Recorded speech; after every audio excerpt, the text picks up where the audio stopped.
Hi guys, இன்றைக்கி எங்கள் வீட்டில் சண்டே ஸ்பெஷல் என்னென்ன பண்ணுறன்றதை நான் ஒரு வீடியோவாக போடலான்னு இருக்கேன். ஃபஸ்ட்டு சாதம் வச்சுட்டேன். இப்போ வந்து மீன் குழம்பு வைக்கலாம் அப்படி சொல்லி எண்ணெய் ஊற்றிட்டேன். வெளியில் மீன் குழம்பு சாப்பிட்டா கொஞ்சம் சூடாகுன்றதுனால கொஞ்சம் வெந்தயம், அதுக்கப்புறம் கடுகு நல்லா பொரிஞ்சு வருது. பொரிஞ்சு முடித்தோடனே பூண்டு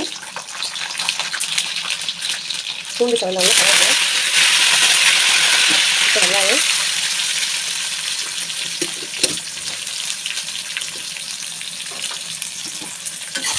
நல்லா வதக்கலாம்.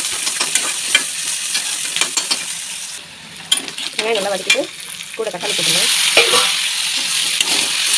தக்காளியே நல்லா வதக்கும். நம்ம வெங்காயம் தக்காளி வதக்கும் ஒரே உப்பு போட்டுட்டா சீக்கிரம் வதங்கணும்.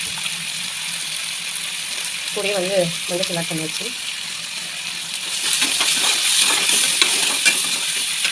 இப்போ தட்டு போட்டு தண்ணி வைக்கணும். இப்போ வதங்கியாச்சா பார்க்கலாம். வதங்கிட்டு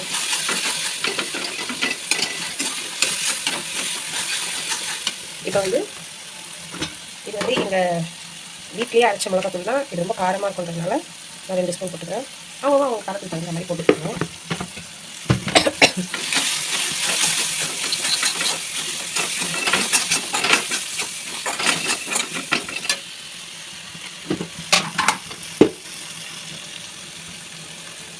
இதுக்கும் நான் 1 ஸ்பூன் போட்டுக்கிறேன். மொத்தம் 3 ஸ்பூன் போட்டுக்கிறேன். ஏன்னா மீன் குழம்புக்கு அதிகமாக காரம் போட்டால் நல்லா இருக்கும். இதில் நல்லா வதக்கி வச்சு இது அப்படியே தக்காளி தொக்கா சாப்பிட்டாலும் டேஸ்ட்டாக இருக்கும். நம்ம மீன் குழம்பு வைக்கிறதுனால புளி ஊற்றிடலாம்.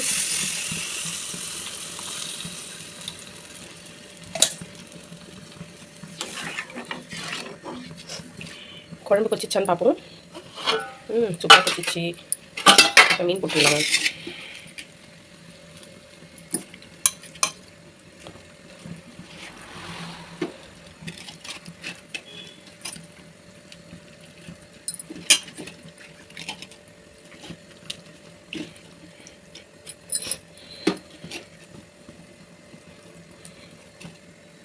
இப்போது லேசாக ஒரு கலர் கலரிட்டு மீனெலாம் உள்ளே போக சொல்லிவிட்டு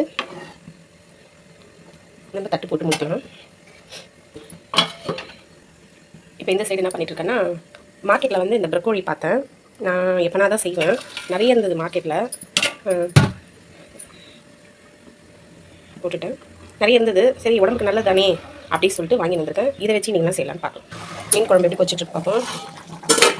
மீன்லாம் வந்து சூப்பராக இருக்குது.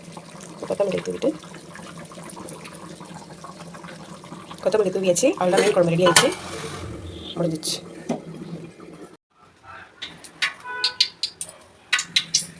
இப்போ கடுகு காஞ்சிச்சு. எண்ணெய் காஞ்சிச்சு. சோம்பு பட்டலவங்களாம் போட்டாச்சு. அது காஞ்ச ஒன்று கருவேப்பிலை போட்டாச்சு. வெங்காயம்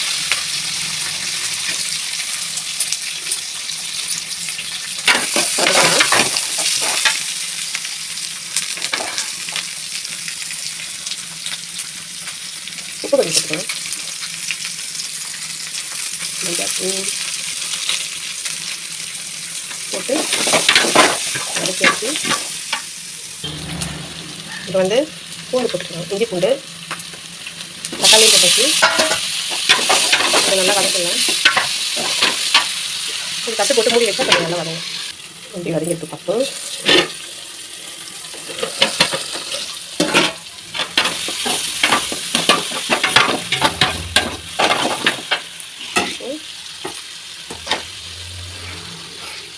நம்ம கழுவி வச்ச இடம் எடுத்து போட்டுக்கலாம்.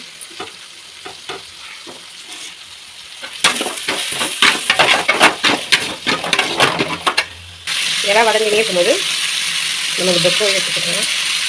ஏன்னா 2 ஒரே நேரத்தில் வதங்கிடும்ல.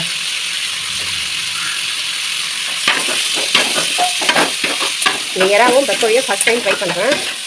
எப்படி இருக்குது நான் அவங்க சாப்பிட்டு பார்த்துட்டு சொன்னாலும் தெரியும். மூடி வச்சோம்ல எந்த அளவுக்கு வதங்கிட்டுன்னு பார்ப்போம். எவ்வளோக்கு சூப்பராக வதங்கிருக்கு.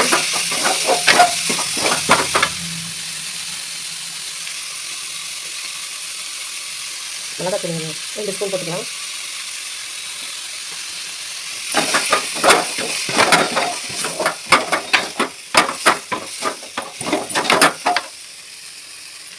கொஞ்சம் தண்ணி ஊற்றி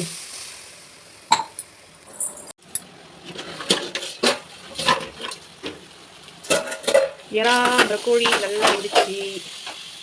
இப்போ வந்து கொத்தமல்லி போட்டு இறக்கிடுவோம்.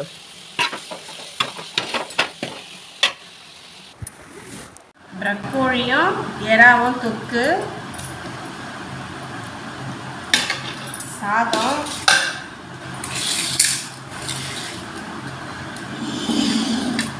மீன் குழம்பு.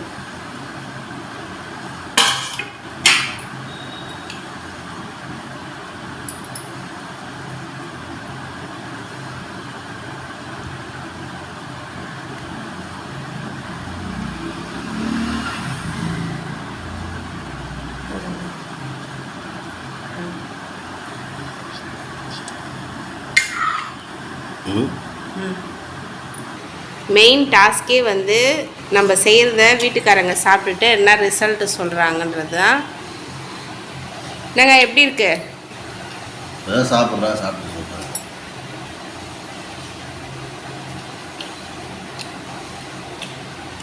அந்த ஃபஸ்ட் டைம் செஞ்சுருக்கேன். அந்த ப்ரக்கோலியும் எறாவும் சேர்ந்தா மாதிரி எப்படி இருக்கு?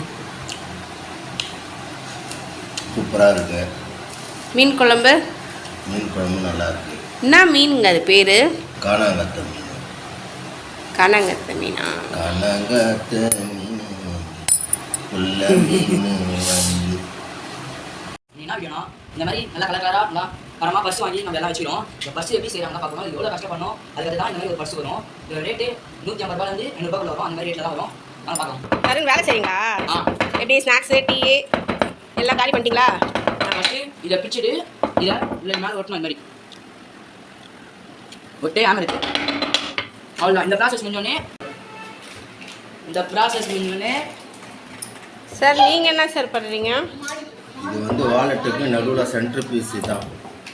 இது எதுக்கு சென்ட்ரு பீஸுன்னா வாலெட்டோட சென்ட்ரு இதுதான். இதுதான் நாங்கள் இப்போ ரெடி பண்ணிட்டுருக்கோம். இது வந்து எதுக்குன்னா இது வச்சோம்னா தான் இது சென்டராக வந்து பார்த்தீங்கன்னா கேஷை வந்து இப்படியும் நீங்கள் சரிங்களா, இப்படியும் கேஷ் வைக்கலாம். எல்லாரும் எப்படி வேணா வைப்பாங்க. அதில் இதுலேயும் வைக்கலாம். 3 ஆப்ஷன் கொடுத்துருவோம். அதில் அதாவது ஜிப்பு ஓப்பன் பண்ணிவிட்டு இது வழியாகவும் கேஷ் வைக்கலாம். இது ஒரு ப்ராசஸ் தனியாகவும், இது ஒரு ப்ராசஸ். நான் இப்போ வந்து சென்ட்ரல் ப்ராசஸ் ரெடி பண்ணிட்டுருக்கோம். இன்றைக்கி லீவுன்றதுனால நாளைக்கு போய்ட்டு மிச்சத்தை வந்து கம்பெனியில் இந்த ப்ராசஸ் ரெடி ஆகிடும். லாஸ்ட்டில் வந்து பார்த்தீங்கன்னா லீவில் கூட நீங்கள் எல்லாம் கஷ்டப்படுறீங்கன்னு காமிக்கிறீங்க. இந்த ஃபினிஷிங் வந்து லாஸ்ட்டில் வந்து இந்த மாதிரி ஃபினிஷிங் வந்துடும். லெதர் பர்ஸ் இப்படி தான் செய்யறதா? இந்த பேஸ்ட் எடுத்து ஃபுல்லாக அப்ளை பண்ணிடணும். அப்ளை பண்ணோடனே இந்த மாதிரி ஒரு ஸ்கேல் எடுத்து இதை நல்லா ஃபோல்ட் பண்ணிட்டு அடிச்சுட்டு இதை கேமரா வச்சு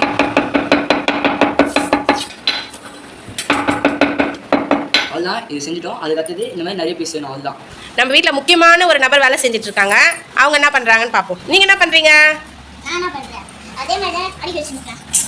அடிக்க வைக்கிறீங்களா பேஸ்டிங் போடுறதுக்கு? சரி, நீங்கள் அடிக்க வைங்க, நான் பேஸ்டிங் போடுறேன். ஓகேவா? இப்போ எங்கள் அம்மா பேஸ்டிங் போகிறாங்க. போடுமா. இந்த மாதிரி லைனாக ஒன்று அடிக்க வச்சுட்டு ஒரு ஐடியா முடிச்சிடுறாங்க.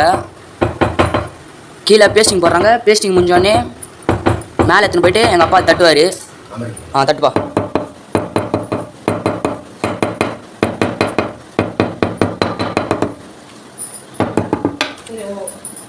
அம்மா பேஸ்டிங் போட்டு எடுத்துன்னு வந்து வச்சிட்டாங்க. இது அப்பா ஃபோல்ட் பண்ணி அடிக்கிற வேலை தான்.